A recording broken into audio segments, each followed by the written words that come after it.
السلام عليكم، ازيكم عاملين ايه؟ النهارده بودكاست الستات. عايزه اقول لكم ان الشريحه الاكبر من المتابعين والمستمعين من الستات، وان المشاكل الهرمونيه والمشاكل التي تتعلق بالتغييرات الفسيولوجيه اللي بتحصل يا عيني للسيدات القوارير الجمال دول من صغرهم لحد سن الامل بتاثر بشكل مباشر في صحتهم وفي وزنهم. وبالتالي كان لازم يبقى معانا متخصص، ومش اي متخصص دارس وبيدرس وعنده خبرة سنين في مجال النساء والتوليد. استاذتنا دكتورة أميرة بدوي. ازاي حضرتك يا دكتور؟ حبيبتي يا نيلي، ازيك؟ انا سعيدة جدا جدا ان حضرتك قبلتي انك تشرفيني النهارده، لانه ان الظهور على السوشيال ميديا وان حضرتك تقولي اراء ممكن تبقى جدلية والناس تعلق عليها، دي شجاعة كبيرة من حضرتك بما انك ستاف جامعة يعني. ربنا يستر عليك. ايوه. حضرتك بس تعرفينا بنفسك عشان المشاهدين والمستمعين يعرفوا حضرتك اللي هتقوليه يبقى امر مسلم بيه خلاص. تمام. دكتورة أميرة بدوي، أنا أستاذ مساعد نساء وتوليد وعلاج العقم في كلية طب اسكندرية، والتخصص الدقيق اللي يمكن ناس كتير ما تعرفوش إن أنا استشاري أورام نسائية ومناظير. طيب اللقب ده معناه ان حضرتك شفتي آلاف الحالات خلال من اول النيابه لحد وقتنا هذا، آلاف الحالات اللي عانت او عندها مشاكل تخص النساء والتوليد والاورام المتعلقه بذلك، صح كده؟ تمام. فعندك خبره، زائد ان حضرتك وصلتي لاعلى درجات العلم في التخصص اللي هو اعلى، ما فيش أعلى. يعني الدكتوراه، وبعدها حضرتك بتشرفي على رسائل الطلبه اللي بعد التخرج في هذا التخصص. انا ليه بوضح ده؟ بس علشان الناس اما تسمع من حضرتك معلومه يحسوا ان هي فيها ثقه، يعني فيها ليها ثقل وفيها ثقه. تمام. لان كل الاسئله اللي انا هسالها لك دي انا بتسالها كل يوم، وانا محتاجه من متخصصه زي حضرتك انك تجاوبي لي عليها يعني. اول سؤال والسؤال الاشهر الخاص بتكيس المبيض، متلازمه تكيس المبيض. متلازمه تكيس المبيض بتحصل للبنات الصغيره ولا ممكن تحصل او تظهر في سن اكبر؟ لا، بتحصل في الصغيرين وفي الكبار. بنشوفها من اول سن البلوغ، وفي برضو الستات حتى اللي بتكون مثلا ولدت قبل كده ممكن يبتدي يظهر عندها تكيس مبايض. هو موجود اساسا عندها بس اعراضه ما كانتش ظاهره، بس بيبتدي يظهر. يعني هم مثلا جم مره عملوا ستادي او بحث مثلا، فقالوا ايه الستات اللي خلفوا قبل كده وحصل لهم تعثر في الانجاب تاني، يعني دي واحده بقى كويسه كانت المفروض حياتها طبيعيه، لقوا ان نسبه كبيره منهم او اغلبيتهم بيعانوا من تكيس المبايض. طب كان فين بقى تكيس المبايض من الاول؟ هو ما ظهرش من جديد، بس حصل في حياتها تغيرات خلت الاعراض بتاعه تكيس المبايض تبان. زي ايه يا دكتوره التغيرات؟ يعني ايه اللي حصل بجد فعلا يعني؟ بصي، احنا لما بيبقى سننا يعني مش هقول كبير، بس مثلا انت ادرى بقى بالحته دي، يعني في الثلاثينات وكده بتبتدي الست ايه وزنها يزيد. ده على اساس ان انا في الثلاثينات؟ لا لا لا، انا بتكلم على انت دكتوره تغذيه، تسلمي وتعيشي. انت 20 سنه ماكسيم، احنا ما عندناش ستات بيزيدوا عن 25. ايوه. في الثلاثينات اللي بيحصل؟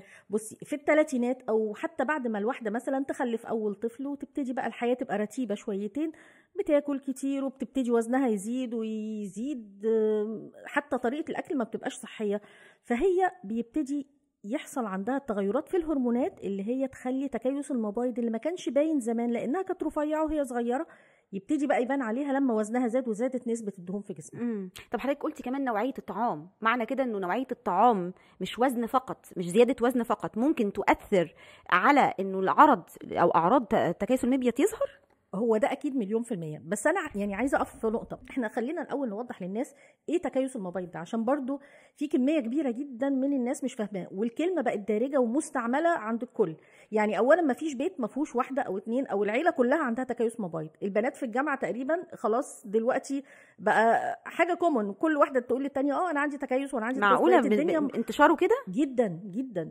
بصي، هو لو احنا هنتكلم عن انتشار بالمناسبه، مفروض الكتب بتقول ان هو من 5 ل 8% ل 10% من السيدات او البنات عندهم تكيس.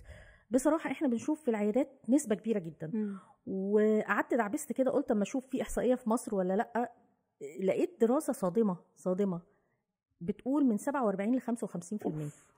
يعني سن معين، يعني نسبه دي بيتكلموا على قبل الجواز اللي هو السن مثلا من ال 17 18 لحد سن 25، وده بيؤثر طبعا على الفيرتيليتي او الخصوبه. دي مصيبه دي مصيبه ان احنا يوصل عندنا النسبه للطريقه دي. طبعا ممكن الدراسه يكون مبالغ فيها شويه، مش شرط تبقى مظبوطه 100%، بس لا جدال ان احنا بنشوفه كتير. يعني انا دايما اقعد بيني وبين نفسي افكر ليه دلوقتي بنشوف تكيس المبايض مثلا ما كناش بنشوفه كتير قوي من 10 سنين. ليه في كذا سبب. ممكن مثلا الناس بقى عندها وعي اكتر، بس ما بتشخصوا قصد حضرتك. بس هقول لك حاجه، ارجع اقول ايه، لا طب ما هو زمان يعني هي الفكره ان البنت مثلا دورتها ما بتبقاش منتظمه او بيظهر عندها بعض الاعراض زي الشعر الزياده او كده، فبتيجي للدكتوره. طب ما هي نفس الاعراض دي لو موجوده زمان برضو كانت هتيجي. يعني احنا مش بندور ورا التكيس فبنلاقيه بالصدفه، لا هو بسبب وجود اعراض. طب يمكن عشان عدد الناس زاد، يعني البوبيوليشن بشكل عام، فاحنا حاسين ان العدد كتر، بس برضو الدكاتره زادت عدد الممرضات بيتوزع علينا كلنا. تمام. فيعني وصلت القناعه اخيرا ان هو لا فعلا هي النسبه زادت. ممكن يكون اللايف ستايل بقى، طريقه العيشه. دي بقى كلام بقى كتير في الحته دي. يعني خلينا نقول مش مساله زياده نسبه الوزن بس، لكن احنا بنتكلم على اللايف ستايل، طريقه الاكل، الاغذيه. ويعني احنا بناكل ايه؟ انا بقعد كده امسكهم كده دلوقتي تكيس المبايض، بقيت اقعد نديهم شرح، قولوا لي بتاكلوا ايه، قولوا لي كم طبق سلطه في اليوم، قولوا لي كم قطعه فاكهه بتاكلوها في اليوم. طبعا تلاقي الاغلبيه نوعيه الاكل نفسها مدمره. البيبسي، الاغذيه المحفوظه، طبعا الزيوت المهدرجه، كل حاجه. ما عنديش انا دراسه بتقولي ان في لينك مباشر بين الاغذيه دي وبين تكيس المبايض، بس حاجه غير طبيعيه في الجسم اكيد بتاثر على طبيعه نمو الخلايا. وليكن ان ده حاجه كومن ما بينهم، يعني حضرتك لقيتيها مشتركه ما بينهم، فبتفترضي ان هو ده ممكن يكون سبب. هي مشتركه في الجيل الجديد كله. مين فينا ما يعني مش العادات الغذائيه الخاطئه دي مش موجوده. يعني هو نوع اغذيه زائد زياده الوزن شويه. واللايف ستايل. يعني ايه بقى تكيس مبيض؟ حضرتك تشرحي لنا. التكيس ده بقى عباره عن ايه؟ هو بيسموه متلازمه، يعني شويه اعراض جنب بعضها كده لما بتتجمع بتعمل لنا مرض. فزي مثلا الناس اشهر حاجه بالنسبه لها ايه؟ متلازمه الداون سيندروم، او اللي هو الطفل المنغولي. ليه بيسموه متلازمه؟ ما بيسموش مرض الطفل المنغولي، علشان في صفات معينه. الطفل بيبقى عينه مثلا مسحوبه شويه، ودنه بتبقى صغيره ونازله، وفي بعض الاعراض الداخليه في تركيبه الجسم، مع اختلاف بقى الدرجات. تلاقي الطفل المنغولي ده ممكن يكون عبقري في مجال معين، واحيانا في بعض الاطفال المنغوليين بيحتاجوا رعايه خاصه، ما بيقدرش يعتمد على نفسه. فدي زي ما بيقولوا الفرايتيز او الاختلافات. لكن في صفات متشابهه بين كل الاطفال المنغوليين. نفس الحكايه عندنا في تكيس المبايض، في عندنا صفات ثابته، وفي بقى بتتراوح، بيبقى جامد شويه، الصفات دي قليله. ايه بقى الصفات دي اللي موجوده؟ أيوة. اول حاجه قالوا ان بيبقى في اضطراب في الهرمونات او ضعف في التبويض. والضعف اللي في التبويض ده معناه ان البويضه مش بتطلع كل شهر زي ما احنا متعودين، او زي ما هو مفروض طبيعي. وده بيؤدي الى ان الدوره الشهريه ما بتبقاش منتظمه. تيجي بقى البنوته تقول لك ايه، انا دورتي بتتاخر، او ما بتجيش غير لما اخد لها ادويه. ايوه. او فيها اضطراب، وهكذا. انا ساعات البنات بتجيلي تقول لي انا بقالي سنتين ما جاتليش دوره شهريه. دي وسايبه نفسها. هل ده يعني احنا كده بنتكلم في يعني ايه؟ حته بقى سايبه نفسها دي يعني بتستفزني. يعني ما هي بتيأس بقى، بتقول لك انا بقالي كتير جدا بروح لدكاتره نساء وباخد الدواء بتنزل، لما ما باخدوش ما بتنزلش، فانا خلاص مش قادره اخده وزهق. عشان الناس مش فاهمه ان عدم انتظام الهرمونات ممكن يدي اثار سلبيه في المستقبل. زي احنا مش عايزين نخوف الناس، لا احنا عايزين نوعي الناس. لانه انا والله بتجيلي بنات بيقعدوا بالسنتين وسنتين ونص مفيش دوره شهريه، وبنات في عز شبابهم وسايبين الموضوع خالص، زي يأس. والاهالي مش قادره عليهم، يعني ما هم برضو واصلين لسن الشباب، فمش هتقدري تحكمي عليهم. طب انا هقول لك حاجه، هي دلوقتي احنا بنفهمها لها كده بصوره مبسطه، بقول لها انت الكيمياء بتاعت جسمك من جوه مش متظبطه. حتى لو افترضنا انها مش تخينه، يعني سيبك من حته التخن والرفع دلوقتي، انا واحده ما بتجيليش الدوره بشكل منتظم ايا كان السبب، ده معناه ان الهرمونات متلخبطه مش مظبوطه. هو ربنا خلق التوازن علشان يعني كل ما الحاجه موجوده وعكسها يبقى في توازن في الهرمونات او في الكيمياء بتاعه جسمنا، يبقى احنا كده ماشيين تمام وجسمنا متوازن. لو فرضنا ان في عدم توازن، ولو هنشرحه بطريقه يعني علميه سيكه كده، هنقول ان في عندنا هرمون في جسمنا اسمه استروجين، اللي هو هرمون الانوثه الاولاني. في هرمون تاني اسمه بروجسترون، ده اللي بيطلع بعد ما بيحصل تبويض. انا واحده عندي تكيس مبايض ما بيحصليش تبويض منتظم، او ما بيحصليش تبويض خالص، يبقى الاستروجين شغال لوحده مبسوط، وما فيش البروجسترون بتاعه التاني بقى اللي هو بيجي يقول له ستوب، ما تسوقش فيها قوي. الاستروجين لوحده ده مشاكله كتير بقى في المستقبل. زي مش هسيبك يا دكتور. طيب زي بصي بيحمل مخاطر طبعا، من ضمنها سرطانات الثدي وسرطانات الرحم. حضرتك لازم تقولي يعني معنى كده انه لو سبت نفسي انا ببقى معرضه اكتر. ده عامل خطوره ان لو لا قدر الله انا جينيا معرضه لاحدى سرطانات النساء تظهر. ايوه صح كده. ومعروف ان سرطان الثدي من ضمن عوامل الخطوره بتاعته، بما ان الموضوع دلوقتي يعني منتشر وحملات التوعيه وكده، من ضمن عوامل الخطوره بتاعته وجود تكيس في المبايض. وعشان كده احنا لما بنعالج، انا الهدف بتاعي ان انا احافظ على البيئه الداخليه بتاعه الجسم. ما ينفعش ان واحده مثلا تقول لك اصل انا مش متجوزه دلوقتي، او انا مثلا جبت عيلين وخلاص انا فمش فارق لي الدوره تيجي. بالظبط كده.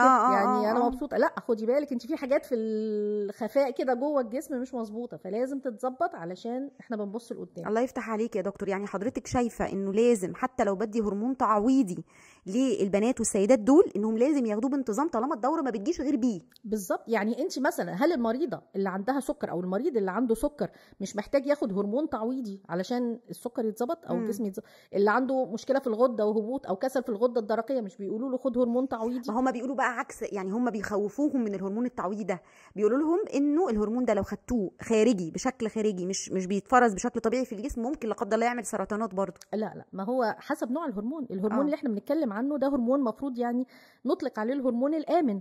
هو بيعمل تعادل مع الهرمون اللي بيحمل خطوره. ما هو مش كل كلمه هرمون تبقى خطر. هي الناس برضو واخده هرمونات، لا ما حدش يلعب في الهرمونات. صح. لا، هي الهرمونات فيها اضطراب، فاحنا عايزين نظبطها مش اكتر يعني. وفي بنات او سيدات بيعيشوا على الهرمون ده طول العمر يا دكتور. اهم حاجه انها بتحافظ على التوازن الطبيعي بتاع الهرمونات بتاعتها. طب ومع محافظتها على التوازن الطبيعي بيبقى في امل تخلف كتير جدا. ليه بقى؟ هقول لك حاجه. هو فكره انا الحكايه مش استروجين وبروجسترون ودوره ما بتجيش وخلصنا على كده.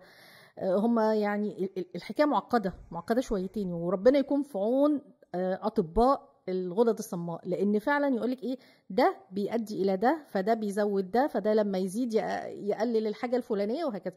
عباره عن حلقات متداخله جدا. لما حاجه تبوظ بتبوظ حاجات كتير جدا في الجسم. تمام. يعني مثلا من ضمن الحاجات اللي معروفه انها ليها ارتباط جامد جدا بتكيس المبايض ايه؟ مقاومه الانسولين. حبيبكم مقاومه الانسولين يا دكتور. انا مش هسيب حضرتك هتتكلمي عنها برضه. بصي انا حاسه ان انا شويه وهغير التخصص وهبقى غدد صماء. ايوه صح. يعني الموضوع فعلا عامل لنا هيدك. وشويه يقول لك طب هو ايه البيضه قبل الفرخه ولا الفرخه قبل البيضه؟ مين اللي جه الاول؟ مين اللي بيعمل التاني؟ هل تكيس المبايض اللي بيعمل مقاومه انسولين، ولا مقاومه الانسولين اللي بتزود تكيس المبايض؟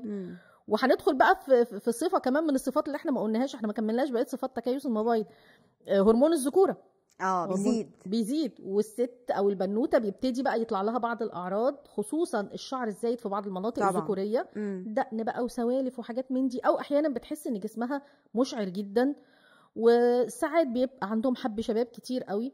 ويمكن دي من اكتر العوامل المحركه بالنسبه للبنات انها تبتدي تدور لانها بتلاقي بقى في حاجات مش طبيعيه ومش مبسوطه منها وشكلها باظ والدنيا باظت معاها، فتبتدي تدور وتبقى عايزه تحل المشكله. فطب ايه علاقه بقى تكيس المبايض بمقاومه الانسولين بهرمون الذكوره؟ شفتي التداخل اللي احنا بنقول عليه؟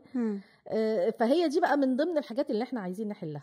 يعني معنى كلام حضرتك ان حتى الهرمون التعويضي اللي بيساعد انه الدوره تيجي بانتظام ده ممكن يؤدي الى انه هرمون الذكوره يقل في اعراضه، تقل عند السيدات دول، فيبقوا عندهم خصوبه افضل. بالظبط كده. فانت لما خلينا نقول ان احنا عندنا دايره مفرغه، يعني 1 بيؤدي الى 2 بيؤدي ل 3، بعدين 3 بتؤدي ل1 وهكذا. فانت محتاجه تكسري حاجه منهم او تعدلي حاجه منهم. نفترض ان 1 دي هي فكره عدم وجود تبويض او عدم وجود توازن في الهرمونات، فانت لما بتظبطي رقم 1 فبالتالي رقم 2 دي ما بتحصلش. ليه؟ لان 1 الخلل في 1 هو اللي بيؤدي الى الخلل في 2. فانت ظبطتي 1 فغالبا الخلل في 2 مش هيحصل او هيحصل بصوره قليله. بالظبط كده. فرقم 3 مش هيحصل فيها الخلل قوي لان انت برضو ظبطتي الى حد ما 2 وهكذا. فانت بتيجي في مرحله وبتحسني زي بيقولوا او بتكسري الحلقه المفرغه. بالظبط كده. طيب يعني حضرتك شايفه ان مقاومه الانسولين المصاحبه لتكيس المبيض اذا عالجنا تكيس المبيض بالهرمون التعويضي ممكن تقل؟ ليه بسأل بقى السؤال التريكي؟ هقول لحضرتك سؤال خادع، لانه كثير من متخصصي النساء دكاتره النساء بيكتبوا ميتفورمين اللي هو الدواء الموصوف لمقاومه الانسولين وما قبل مرض السكري او السكري النوع الثاني في بداياته. فهل ده يعني حاليا مثلا احنا سمعنا في بعض المؤتمرات انه الميتفورمين بطلتوا تكتبوه، او في بعض متخصصي النساء بطلوا يكتبوه، فهنا هو انا بعالج مقاومه الانسولين ولا انا بعالج تكيس؟ انا هعمل ايه انا دلوقتي اتلخبطت. حضرتك قولي لي اعمل ايه. بصي هي الحكايه يعني برضه عشان نبتدي برضه من ما قبل البدايه، السبب الرئيسي ايه لحدوث تكيس المبايض؟ ما حدش عارف. فاحنا عندنا مرض محدش عارف. ايوه، يقال انه له اثر الجينات يعني ايه؟ يعني استعداد وراثي، اي حاجه مثلا انا ورثتها من مامتي او عمتي او جدتي، او يقال ان هو في الجينات برضو بس مش وراثي، جينات اتغيرت او باظت بسبب العوامل الابيجينetics بالظبط كده. او في عوامل اخرى بقى مساعده زي زياده الوزن والى اخره. ولكن معلش ثانيه واحده، معنى كده ان حضرتك بتقولي ان ممكن واحده يجي لها تكيس مبيض وهي مش زايده في الوزن؟ يس طبعا. دكتور بتقولي ايه؟ لين تبقى رفيعه؟ ده ليهم اسم، لين بي سي او. لين بي سي او، البي سي او رفيعين. ايه ده؟ يعني مش الوزن بس الموسوم، الوزن الزائد مش هو بس السبب او مش هو المصاحب، العامل المصاحب؟ لا، ده في اغلبيه الحالات 80% من مريضات التكيس المبايض بيبقى عندهم زياده في الوزن. المعلومه دي جميله جدا. انه طب 20% دول بقى. طب معلش حضرتك على طول دكاتره النساء الاقي البنت قدامي دكتور النساء قال لي خسي ما تورينيش وشك غير وانت خاسه لفظا. ايوه 6 شهور تكوني نازله 20 كيلو وتجيلي مش هعمل حاجه قبل ما تخسي. طب ده يعني هو يعني ده لكل الحالات ولا؟ ما هي الرفيعه دي بقى اللي هي بتحطك في مزنق يعني. عارفه بتزنق الدكتور. طب انا رفيعه وزن وبتبقى رفيعه قوي يعني مش رفيعه مثلا فيها شويه فات، لا بتبقى رفيعه فعلا جدا. البادي ماس اندكس او بقياس كتله الجسم بتبقى فعلا رفيعه وقليله، اقل من 25 نورمال، وما عندهاش حاجه. ودي يعني كمان غالبا دول كمان لما بتقيس لهم مقاومه الانسولين بتبقى قليله جدا، ما عندهمش مقاومه انسولين، اللي هو بقى تحدي يلا حلي المشكله. فاحنا بنبقى موجودين في موقف لا نحسد عليه كاطباء. انت عندك واحده رفيعه ما عندهاش مقاومه انسولين، والتشخيص بتاعها في بي سي او فعلا، والدوره غير منتظمه ومفيش نقص في الهرمونات ولا حاجه. هنعمل ايه بقى؟ والله يعني انا مش عايزه اقول لك الزنقه بتبقى اكتر في ايه بقى. تيجي مثلا ايه، طب يا بنتي تعالي اقعد بقى اقول لك الاكل بقى الصحي، تقول لي لا انا مبطله البيبسي والشيبسي والمش عارف ايه وكذا وكذا. دي يعني حضرتك قصدك اول خطوه ان هي تاكل بشكل صحي، تقلل الجنك اللي هو ما فيهاش كلام المصنع والزباله. والله والله خالص. وعايزه اقول لك بمناسبه الاكل كمان، يعني من ضمن الحاجات اللي هي ايفيدنس بيست او الحاجات اللي معروفه فعلا ومثبته علميا، مثلا فيتامين دي. فيتامين د دلوقتي واضح ان هو له اثر في كل حاجه في حياتنا، في الامراض. من ضمن الحاجات اللي بيأثر فيها فعلا او اللي اكتشفوا ان هو نقصه ممكن يصاحبها تكيسات المبايض. فانا اوتوماتيك اي حاله بتيجي فيها اشتباه تكيس مبايض لازم فيتامين دي يتعدل، ما فيهاش كلام. كده بتلاقي نقص يعني غالبا بيبقى نقص. الفكره بقى ان البنات دول فعلا عشان ما نطلعش بس بره نطاق اللين بي سي او او الرفيعه دي، تعمل ايه وقتها؟ خلاص انت كل الاعراض الاخرى بتاعه تكيس المبايض او المخاطر الاخرى اللي هي زياده مقاومه الانسولين او زياده الوزن او ايا كان مش موجوده. هبتدي اشوف المشكله عندها فين. لو هي مشكلتها فقط ان المبيض مش بيطلع البويضه كل شهر، هناخد الهرمون التعويضي اللي قلنا عليه ويا دار ما وتعيش عليه وتبقى زي الفل وجميله وتعيش عليه. ايوه طبعا. انا باكد على السين بس يا دكتوره علشان الموضوع ده مهم في العيادات عندنا. ما هو بقى يعني بصي احنا عندنا حته ايه، الامهات اللي ايه، انا لا خلاص بنتي كويسه ورفيعه مش هديلها علاج، او بنتي مش عايزه عيال مثلا او مش متجوزه. الدكاتره بقى اللي في وقت ما زمان مش دلوقتي، زمان كانوا الدكاتره بيقولوا الحاله مثلا لما اكتشفوا انها بي سي او كده وصغيره، لا روحي ولما تبقي تتجوزي بقي تعالي. على اساس ان مشكلتنا في الحياه كلها انها تنجب. فطبعا دوت كان يعني ده غلط، ده مش المبدا الصح. وفي نفس الوقت طب فرضنا واحده يعني تاخر جوازها ولا ما اتجوزتش خالص، بس دي بقت موروثات بقى عند الامهات اكيد. ما هو علشان كده احنا بنحاول نعدل الحكايه دي. وبرده بالعكس بقى البي سي او طبيا ما ينفعش ان انا ابتدي اشخصه او اديله علاج اذا ما كانش عامل اعراض خلال اول 5 سنوات تقريبا بعد بدايه الدوره الشهريه. بمعنى لما تجيلك واحده مثلا عندها 17 سنه او 16 سنه وانتي شايفه عندها عدم انتظام في الدوره ومقاومه انسولين وتخينه والى اخره، ما يعني بلاش الرعب بقى ان احنا نلعبها، نحاول نظبط ايه لايف ستايل. الله ينور عليك. عشان كده بتبعتوهم طبعا. الاقيكي بعتاهم بقى دكتوره نيلي ما لازم نبعت لبعض. حضرتك دلوقتي وانتي تجيبيها لي بقى بس بعد حضرتك 20 سنه بتمشيها وبتقولي لها، يعني دكاتره النساء بيمشوا الحاله وبيقولوا لهم روحوا خسوا وبعدين تعالوا لي. فده معناه ان هم لو البنت صغنونه ولسه البيريد لو الدوره الشهريه جايه لها حديثا، بستنى اول 5 سنين واتدخل بلايف ستايل فقط. بالظبط، بس بعد ما تستبعدي الاسباب الاخرى لعدم انتظام الدوره الشهريه. زي هرمون اللبن مش منتظم، ايوه، هرمونات الغده الدرقيه، نفترض كل دي حاجات ممكن تؤدي لعدم انتظام الدوره الشهريه بشكل كبير جدا. فلما تستبعدي ان الحاجات دي كلها مش موجوده، بنعملها فيتامين دي برضو وابعتها لدكتوره نيلي على طول. عدت 5 سنين والبنت برضو خست وظبطت الدنيا، او حتى ما خستش، لازم تيجي لحضرتك تاني. نبتدي بقى ندخل في العلاج بشكل جدي، لازم يعني نعالج بقى صح، وندي بقى الميتفورمين او ندي اي ادويه تانية على حسب المشكله اللي عندها. بس حضرتك بتدي الميتفورمين اللي هو دواء مقاومه الانسولين عشان عرض مقاومه الانسولين يقل، مخاطره تقل، صح؟ طيب خلينا نوضح برضو النقطه دي. الميتفورمين هل احنا نديه روتين في كل حالات البي سي او اللي هي تكيس المبيض، ولا ما نديهوش روتين؟ في فتره ما كان بيتقال ومعموله دراسات قويه جدا ان الميتفورمين فعلا بيقلل من الاعراض المصاحبه للبي سي او بنسبه حوالي 45 ل 55%. يعني الناس اللي خدت ميتفورمين اتحسن عندها التبويض واتحسن عندها حاجات كتير في هرمونات الجسم. لكن لما ابتدت الدراسات تدخل بشكل اعمق في طب هنشوف الاول عندها مقاومه انسولين ولا لا، هنشوف وزنها هل دوت كان مرتبط بالميتفورمين اللي بتاخده ولا لا، وظهرت بقى البنات اللي هم الرفيعين بتوع البي سي او، بدا يتقال ان الميتفورمين غالبا له دور اكبر في العلاج لما المريضه تكون عندها مشكله زياده الوزن او انها عندها مقاومه انسولين. يعني لو هي رفيعه غالبا الميتفورمين مش هيكون له دور، لو هي ما عندهاش مقاومه انسولين الميتفورمين ممكن ما يبقالوش دور. احنا بنشخص مقاومه الانسولين قولا واحدا على حسب دكاترتنا اساتذتنا دكاتره السكر والغدد الصماء بالاعراض، ان يكون في اسمرار في مناطق معينه، يكون في يعني ليه اعراض معينه مش بتحاليل. بالظبط، هو في بعض التحاليل اللي هي موجوده في المعامل بس مش ادق حاجه، يعني برضو في تحاليل يمكن مش متوفره قوي هي اللي فعلا تقدر تجيب لي مقاومه الانسولين بالظبط. لكن التحليل اللي معروف اللي هو تحليل الهوما في منه واحد، ما هو بيقولوا لنا بلاش، بيزعقوا لنا بالظبط كده. دكاتره الغدد الصماء ما بيحبوش التحليل ده، وبيقولوا واحده لو مش تخينه ما تعملوا لهاش التحليل، مش هيبقى عندها مقاومه انسولين. طيب هم قالوا ان الدكاتره اساتذتنا دكاتره السكر قالوا لو كان الصايم عالي عن ال100 او التراكمي عالي عن ال5.6 بس لسه ما وصلش درجه السكر وعندها الاعراض، ساعتها ممكن تشكي في مقاومه انسولين، تبتدي تعالجي بالميتفورمين، صح كده؟ بالظبط. واحنا في الحالات اللي زي كده برضو يعني دايما بيبقى فيه زي تعاون بين الاطراف الثلاثه. ايوه طبعا. يعني هو في عندنا تغذيه، غدد صماء، نسا، ويعني اكاد اجزم ان ما فيش مؤتمر لاي حد من التخصصات دي ما يبقاش فيه تايتل بتاع التكيس المبيض. تمام طبعا حاضر. يبقى احنا يعني عشان خلاصه الفقره اللي فاتت، تكيس المبيض موجود بنسبه كبيره جدا بين بناتنا. أيوة. تكيس المبيض في اول فتره بعد الدوره واللي هو بيصاحب ليه عدم انتظام في الدوره الشهريه، بعمل تحليل فيتامين دي وبودي البنت لدكتور التغذيه علاجيه تظبط معاها الوزن واللايف ستايل والاكل بتاعها بشكل صحي. فضلت المشكله لحد بعد 5 سنين من بدايه الدوره لازم ترجع لدكتور النساء عشان يبدا معاها العلاج الصحي على حسب حالتها.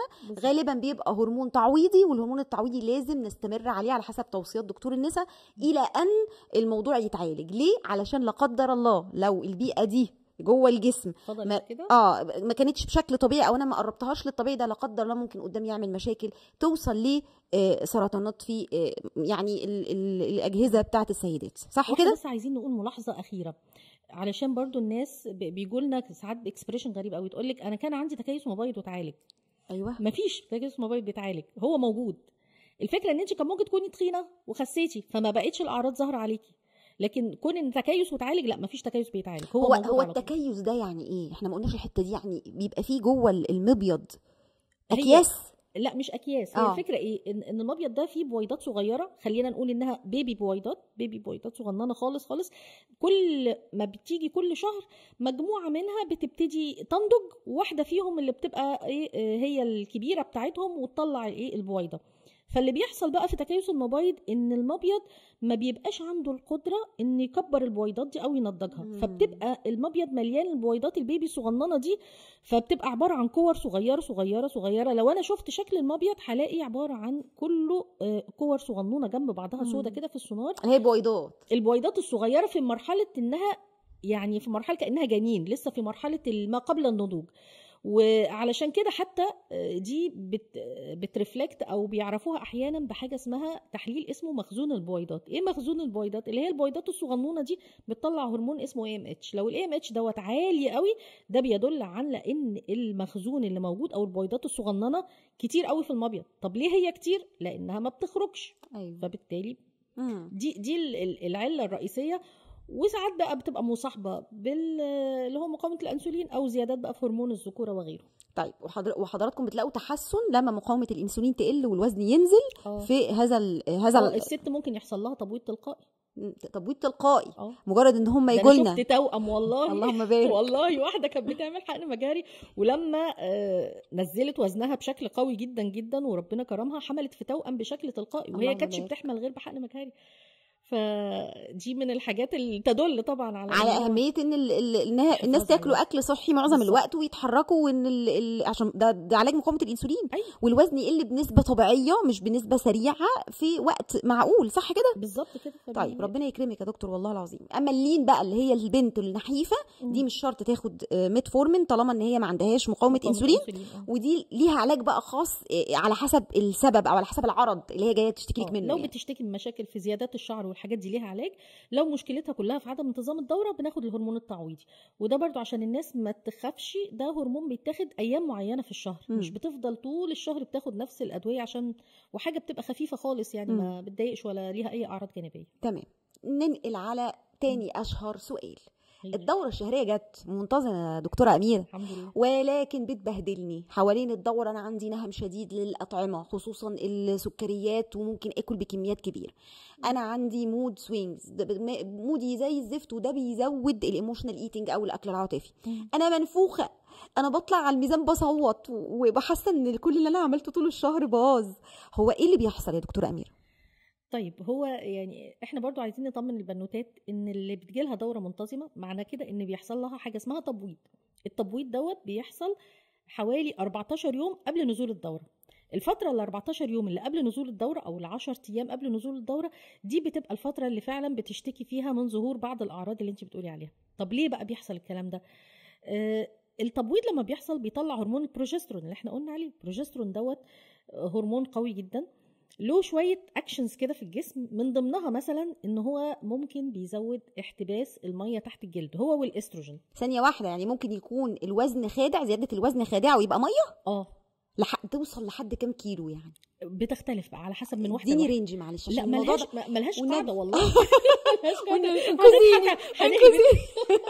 لا يعني الرينج، يعني انا بشوف مثلا حوالين الدوره الشهريه مع الناس اللي بتتابع معايا، وده طبعا مش كلام علمي، انا بقول لحضرتك من خبرتي مع الحالات، من نص كيلو ل 2 كيلو 2 كيلو ونص. يعني ممكن سيده تزيد 2 كيلو ونص وبعد الدوره بكام يوم، يومين 3 تلاقيها ايه، فشت تاني، ترجع تاني للوزن اللي ما قبل الدوره. انا هديكي بقى مثال يشبه كده. يعني الستات الحوامل اللي هم بيبقى عندهم نسبه الهرمونات دي بس بنسبه كبيره جدا جدا، يعني احنا في ناس بيجولنا بزياده 5 و10 كيلو في الشهر الواحد. طبعا هي مش ممكن تكون بتاكل لدرجه انها بتزيد 10 كيلو ولا البيبي هيبقى 10 كيلو، بس الزياده دي بتبقى معظمها احتباس ميه تحت الجلد بسبب الهرمونات. على حسب جسمي انا بيتفاعل مع الهرمونات دي ازاي. ففي ناس فعلا بيحصل لها احتباس جامد وممكن يزيد وزنها. احنا مش بيقابلنا المشكله دي، يمكن احنا بيقابلنا يا فندم. ايوه احنا بتقابلنا باظ المود سوينجز بقى والحاجات دي. وبعدين في حته تانية كمان البنات يمكن بياخدوا بالهم منها، ان هرمون البروجسترون اللي احنا قلنا عليه ده ربنا خلقه عشان الواحده لما تحمل يقلل شويه تقلصات، فيساعد على ان الحمل يبقى فيه استقرار. فهو زي ما بيقلل تقلصات الرحم بيقلل تقلصات القولون والامعاء. فالواحده يجي لها انتفاخ فتلاقي نفسها كده بطنها كبرت. فيعني في الاول بيجيلها انتفاخ فتلاقي نفسها ايه، تقول لك انا جالي انتفاخ، فبيديها احساس انها تخنت، لبسها بنطلوناتها مش عارف ايه. فده برضو ممكن بيدي ريفليكشن انها متضايقه، هي يعني ميه زياده في الجسم وانتفاخ في القولون نتيجه هرمون البروجسترون اللعين. والله ابن حلال. لا فين اللي ابن حلال ده بيدمر لي حياتي. طب والاكل بقى، التغيرات اللي بتحصل في الاكل يعني ليه؟ اعتقد ان ليها عامل نفسي، يعني ده برضو من الهرمونات، من التغيير الهرموني. احنا الستات والله ربنا يكون في عوننا. يعني فعلا تغيير الهرمونات اللي بتحصل في جسمنا في وقت ما لا بتاثر نفسيا جامد جدا، وبرده بيختلف التاثير من واحده للتانيه. يعني في ناس فعلا بيجي لهم بادوار كآبه أيوة ومضايقه جامده جدا. وممكن بقى بعضهم يجي لهم بموضوع بحته يبقى عن لسان استاذ مساعد النساء والتوليد: الوزن اللي حوالين الدوره الشهريه هو وزن خادع يا ستات ويا بنات. أيوة. الوزن الخادع جاي من الميه المحتبسه ومن حته البلوتنج او الانتفاخ اللي بيحصل بالضبط. بس هي برضو تاخد بالها، يعني ما تاكلش بقى تقول لك اصل انا فتره ما قبل الدوره فهفتح في الاكل بقى عندي هرمونات. في ناس بتبقى لا ارادي يا دكتور. انا بشوف حالات بتبقى مش عارفه تسيطر قبل الدوره. انا دايما بقول لها امشي بمبدا 80-20.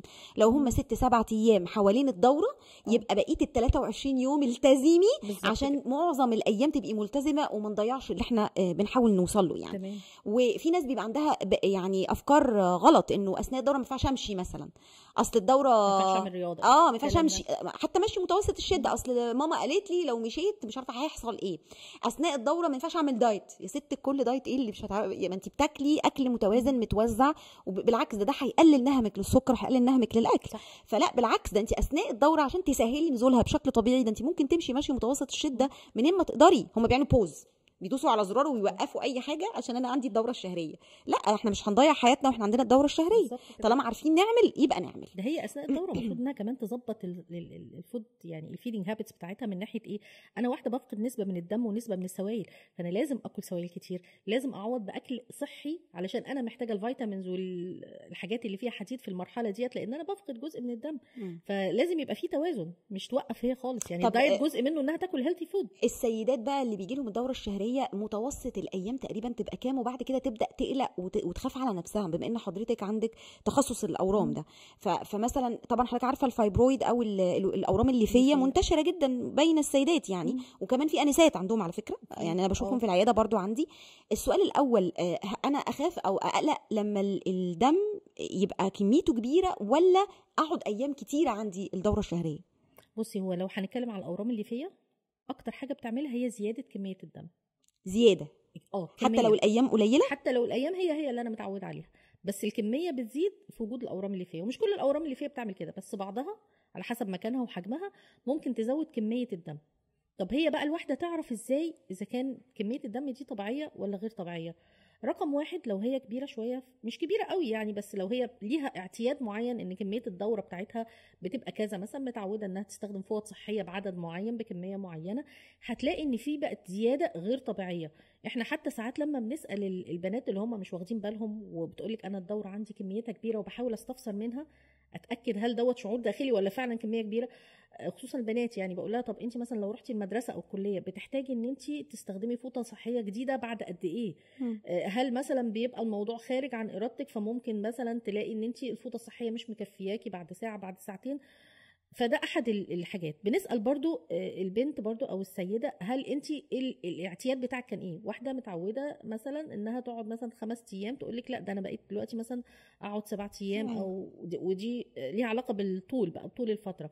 واخر حاجه هي وجود تكتلات دمويه كبيره مش صغيره. مش بتكلم على حاجه اللي قد عقله الصبع، بتكلم على التكتلات بنقول لهم زي قطع اللحمه او قطع الكبده، وده الاكسبريشن المتعارف عليه. تقول لك بدات يظهر عندي نزول هذه القطع، وده دليل ان كميه الدم المتدفق بدات تبقى اكتر من طاقه الجسم ان هو ما يجلطهاش. يعني ربنا خلق لنا الدم الدوره ده ما يتجلطش.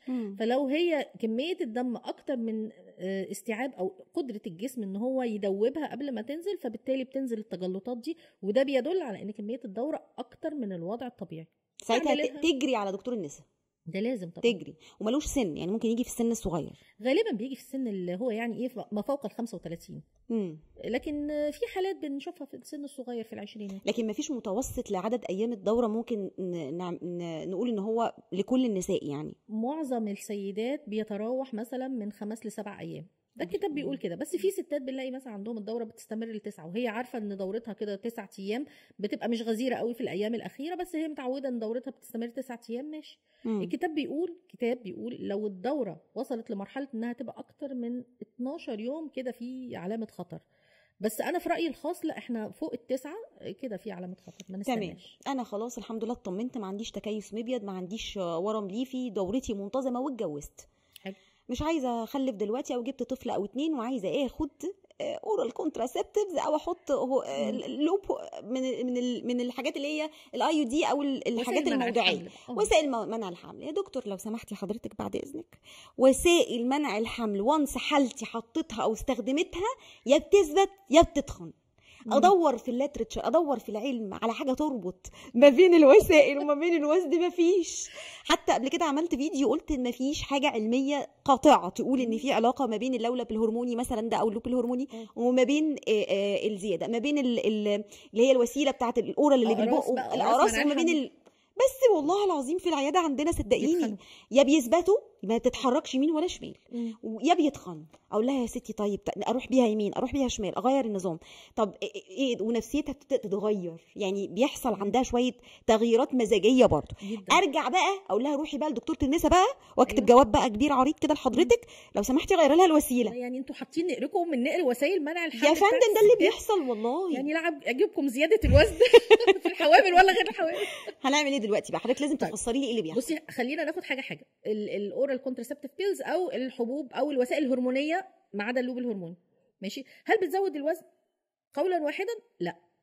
يا لهوي. ايوه يا دكتوره طيب بتزود. بتعمل ايه بقى؟ هي دي هرمونات، ماشي؟ فبرضه فكره الهرمونات والهرمونات بتنفخ ومش عارفه ايه، ممكن شويه تعمل حاجه اسمها احتباس ميه تحت الجلد، شويه صغننين يا دكتور اميره. يا دكتور اميره انا بكلمك عن حالات موجوده. طب انا هقول لك حاجه بقى، انت عارفه ان حبوب منع الحمل دي بتقري في الستات وبتجيب لهم اعراض تشبه اعراض الشهور الاولانيه؟ لا، الشهور الاولانيه بتاعه الحمل اللي هي الوحم، اللي هي الواحده بتبقى مش طايقه تاكل اساسا. انت متخيله كده؟ بتسد النفس يعني، بتسد النفس يا قوي. دكتور اميره انا الحاله تبقى ماشيه معايا زي السكينه في الحلاوه زي ما بيقولوا تقول لي انا رايحه بقى ايه اظبط بقى واروح لدكتوره النساء بتاعتي ترجع ثابته او والله زايده في الوزن. طب انا هقول ليه المشكله دي؟ هقول لك انا بصي، يعني انا الموضوع ده فعلا بيقابلني زي ما بيقابلك، لان في حالات بتيجي تشتكي، يعني هي ما بيبقى عندها من الكسل انها ما تروحش لدكتوره التغذيه، بس تيجي ترمي علينا احنا الشكاوي.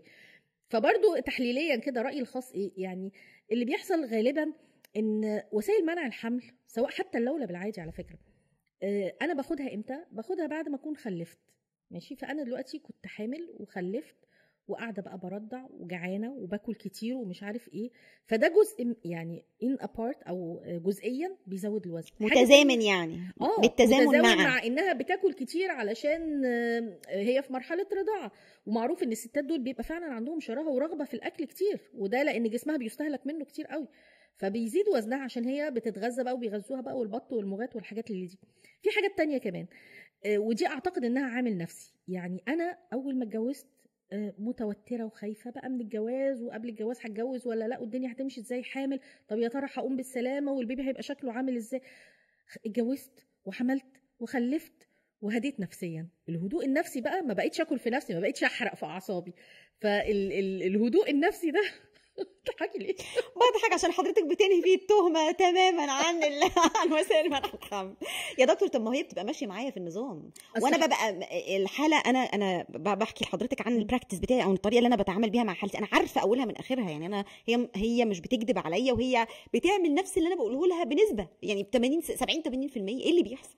والله بصي ممكن يكون بقى جسمها اتعود على حاجه معينه، نظام غذائي بقى، دي شغلتكم يا فندم. لا دي شغلتكم احنا. طب ليه لما بتغير الوسيله لو احنا غيرنا من اللوب الهرموني لللوب العادي في كثير من الاحيان بتظبط؟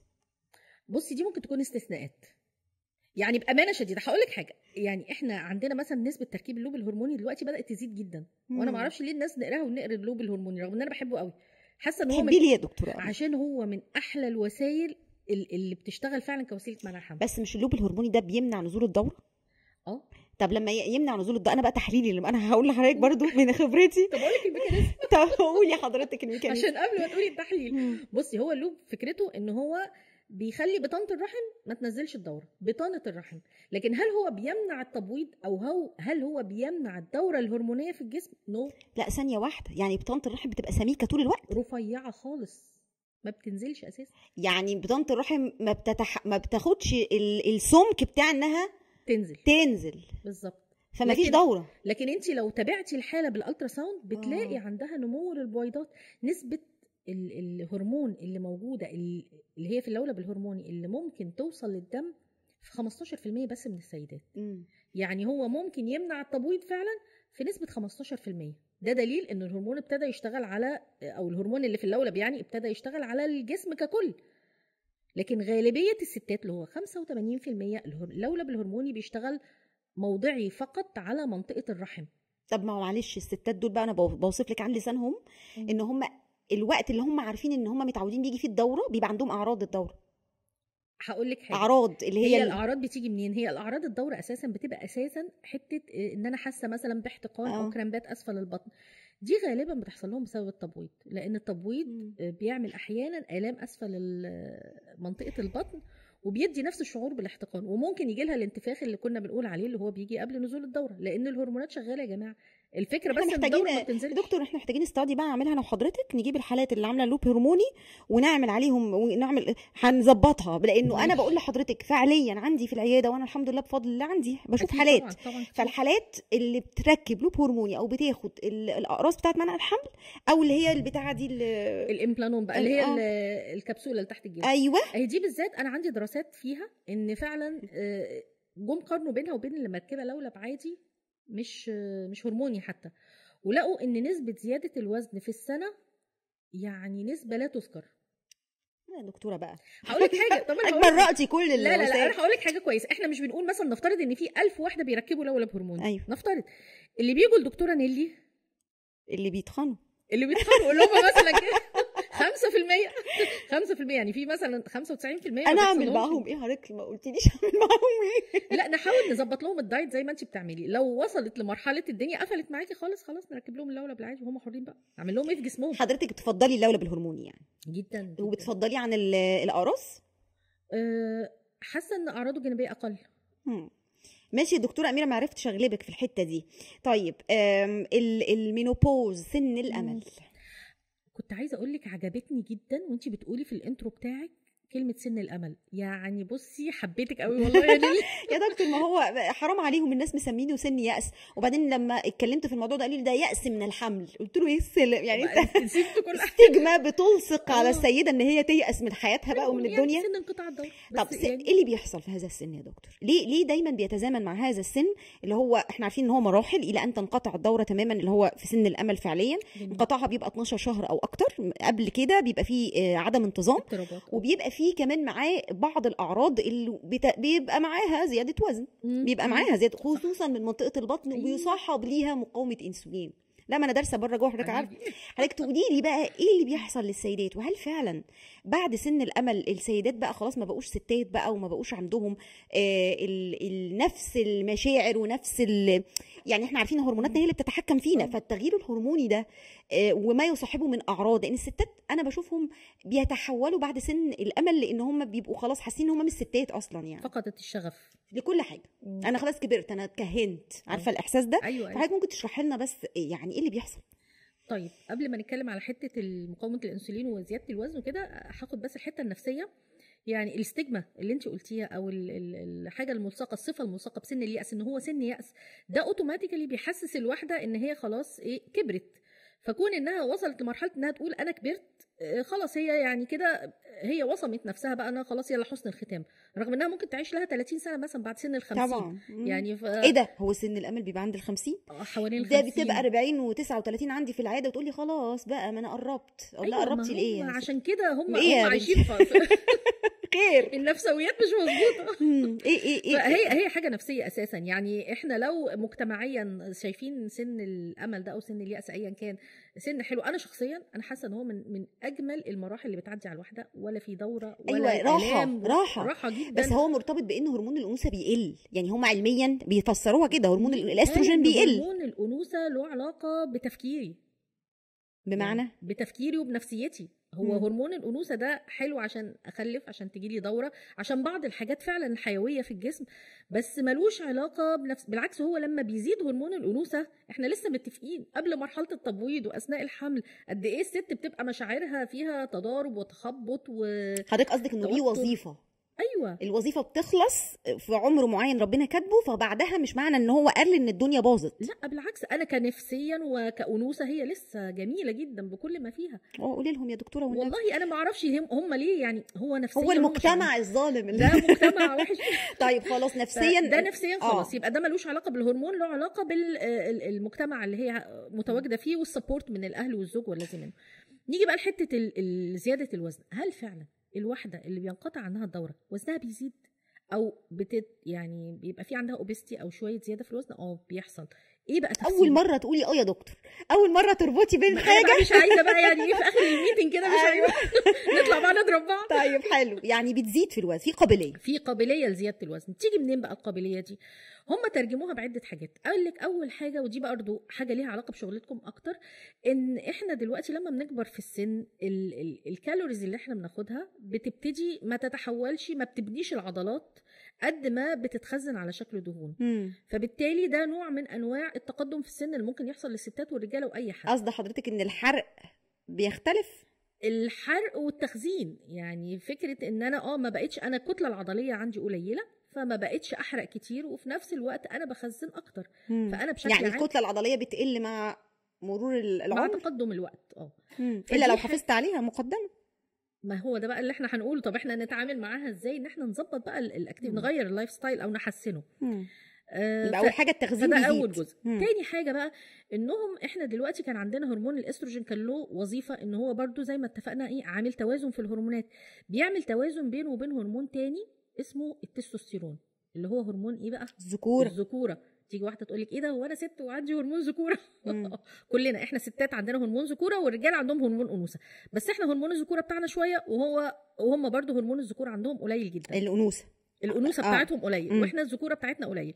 فانا جيت بقى في مرحله انقطاع الدوره او سن الامل، هرمون الانوثه عندي خلاص توقف، المبيض توقف عن العمل فما بيطلعش هرمونات الانوثه، ف ريلاتيفلي او نسبيا هيبقى هرمون الذكوره هو الاعلى. هرمون الذكوره بيساعد على وجود دهون، بس فين بقى؟ في منطقه بيسموها الدهون الفيسرال او الحشويه بالظبط كده. يعني احنا دايما نلاقي الرجاله مثلا لما بيتخنوا في كرشهم بالظبط كده، فتيجي الست ما يجي لها كرش بقى. بس يعني مش كرش قوي يعني، بس الى حد ما بيبتدي لا دي شكوى عامه. ست تبقى لين وجميله تقول لي انا عمري ما كان عندي بطن، اول ما قربت من السن الامل او جه بطني ابتدت تعلى، انا بطني. فحضرتك بتشرحي دلوقتي انه عشان الاستروجين بيقل، فالتوازن بقى بتاع الهرمون الذكوره بقى شغال لوحده في الملعب. فبدا يدي اعراض ما كانش عارف يديها زمان. زي برضو بعض السيدات بيشتكوا من ظهور بعض الشعيرات الصغننه في الدقن او حاجات زي كده مع سن الامل ومع تقدم الوقت يعني بالتدريج. فدوت بيجي منين؟ من ان هرمون الذكوره شغال في الملعب لوحده. حلو. ايه بقى موضوع مقاومه الانسولين اللي بتحصل بقى وبتزيد احتماليه ظهورها في السن الامل؟ ما هو مقاومه الانسولين هم ربطوها بالتستوستيرون، بزياده الدهون الحشويه. بالظبط كده. وبرده دي حاجه هنرجع فيها اكتر لدكاتره الغدد. بس اعتقد يعني انا في رايي ان مقاومه الانسولين دي برضو حاجه في طبيعه الانسان. يعني هي برضو، ما هم لما جم يدوروا عليها هي بتيجي منين؟ لا هي في طبيعتي. يعني انا مستعده ليها. ايوه بالظبط. فلما بخش سن الامل وبيبقى فيه تغيير هرموني ده بيشجع ظهورها. وانت كمان يعني لو ما ظبطتيش بقى نظامك الغذائي، هنا بقى يجي دور دكتوره نيلي. ايوه. انها تخليه اللي ما ظبطش زمان. قولي اسمي. ايوه. اللي ما ظبطش زمان وهو صغير لازم هيظبط دلوقتي. لازم الكربوهيدرات والسكر يقلوا، ولازم يبقى فيه لايف ستايل مختلف علشان ازود الكتله العضليه عندي، علشان ازود نسبه الحرق. يعني هي مجرد ملهاش علاج بقى، مفيش ادويه في الحته دي. لا معلش، في دكاتره بيعرضوا اللي هو الريبليسمنت ثيرابي برضه، اللي هو خلاص حضرتك اتقطعت عنك الدوره، طب هديكي هرمون احلالي. طيب احنا الهرمون دوت، احنا في ستاديز اتعملت من اوائل الالفينات اثبتت ان وجود الهرمون ده واحنا اديناه في السن دوت بعد انقطاع الدوره او هو سن الامل ممكن يحمل خطوره تكون بعض الاورام السرطانيه في الثدي. فحتى دلوقتي لما بندي حاجات شبيهه ليها نفس الايفكت بتاع اللي هي الفايتو استروجين بالظبط كده. نفس الحاجه، بس دي موجوده في البرايم روز اللي هي الاقراص بتاعه لا مش البرايم روز. موجوده في حاجات نقول اسامي مش لازم براندات، يعني دي موجوده في اعشاب. في مواد طبيعيه، وفي الصويا بينز بقى، فول الصويا وكل منتجات. طب ما ربطوا الصويا بينز في بعض الدراسات بالايه؟ بالاورام برضو. ما هم برضو ايه رجعوا، يعني مش عارفه، احنا عندنا العلم اصله كل شويه تطلع دراسه تقول لك حاجه، تطلع دراسه ثانيه تنفيها. بالظبط كده. بس هي دي من الحاجات اللي معروفه ان فيها هرمونات، او مش هرمونات، فيها مواد ليها نفس الاثر بتاع الهرمونات الانثويه اللي انقطعت، بس دي ملهاش علاقه باللي احنا بنقوله خالص. أيوة. يعني انا مش معنى كده هي مش مضره، وفي نفس الوقت هي مش هتعادل الاثر بتاع التستوستيرون اللي بقى عالي.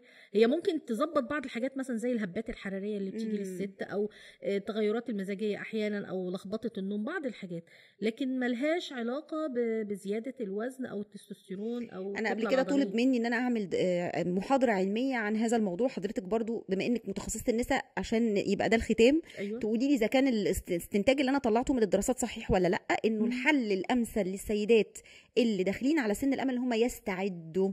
تحافظي على العضل بتاع حضرتك، تاكلي بروتين بنسبه كويسه، تاخدي فيتاميناتك ومعادنك، تشوفي ايه اللي ناقصك وتظبطيه، والفيزيكال اكتيفيتي او الطاقه الحركيه هي الاساس وهي التوب. واهم حاجه في الحياه ان اكلك يبقى متوازن. حضرتك ذكرتي ان احنا نقلل النشويات ونقلل السكريات، هم الناس بس عشان ما يحصلش بايس، لا، هو احنا بنحافظ على مصدر نشويات صحي اللي هو الكومبلكس كارب او المعقده، وان النشويات تبقى من مصادر طبيعيه زي الفاكهه والخضار. نقلل خالص النشويات الريفايند اللي هي النشويات البسيطه المصنعه دي زي الحلويات والى اخره. بلس بقى ان نسبه النشويات لو انت بتعاني من زياده الوزن في هذه المرحله تبقى تعادل ال 40-45%، which is مش لو كارب بقى واطي، لا، اللي هو المودست المتوسط، اللي هو ولا عالي قوي ولا هو واطي قوي. فلو انا كده لخصت القصه للناس اللي داخلين على سن الامل او الناس اللي عندهم اوريدي، ده هو كده ده المظبوط. انا شايفه ان احنا دلوقتي يعني كل ما بنكبر كل ما المفروض ان احنا نقلل استخدام الادويه. انا خلاص ده السن الفسيولوجي العادي او الحاجات العاديه اللي ربنا خلقها فينا، بس احنا محتاجين ان احنا نظبط وناخد بالنا فعلا زي ما انت قلتي، حتى من سن صغير. يعني احنا دايما نقول لهم يا جماعه اللي بيخاف من هشاشه العظام بعد سن انقطاع الدوره لازم يأهل نفسه من قبلها. انا مش هستنى اما يجي سن انقطاع الدوره اقول يلا اخد كالسيوم ولا اشرب لبن. طب احنا كنا فين قبل كده؟ ايه ده، حضرتك عايزه السيدات يشربوا لبن؟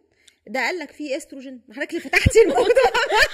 بصي انا هقول لك حاجه، انا الحوامل بقى زي ما هقول الموضوع اللبن ده، عشان انا كل زياره 3 كوبايات لبن، وانا بشجع الحاجات الناتشورال جدا. يا دكتوره ناتشورال ايه ده؟ بيقولوا لك فيه استروجين هرمونات عشان احنا بنحقن البقر هرمونات عشان تكبر، وقصه كده كبيره يعني هنتطرق ليها بعدين. يعني هم ما بيشربوش مش عشان الاستروجين، لا والله، هم يعني كسل او ما بيحبوهوش، او اللي تيجي تقول لك بقى اللبن مش بيحبني عشان بس تبقى هي مش متهمه تقول لك اللبن مش بيحبني يا ستي. يعني حضرتك كمتخصصه نساء عشان الستات تحافظ على نفسها قلت لهم اشربوا لبن؟ انا ما بحبش اكتب كالسيوم في الحمل. دكتوره اميره بدوي بتقول للستات تشرب لبن. طب منك بتشوفي بقى الستات اللي بتشرب لبن؟ استني بقى، احنا حلينا المشكله. انا عايزه اقول لك انا دلوقتي خلاص غيرت الترند بتاعي، بقيت اقول لهم ناكل السمسم. وحاسه ان في استجابه حلوه جدا لموضوع السمسم ده للي ما بيحبش اللبن.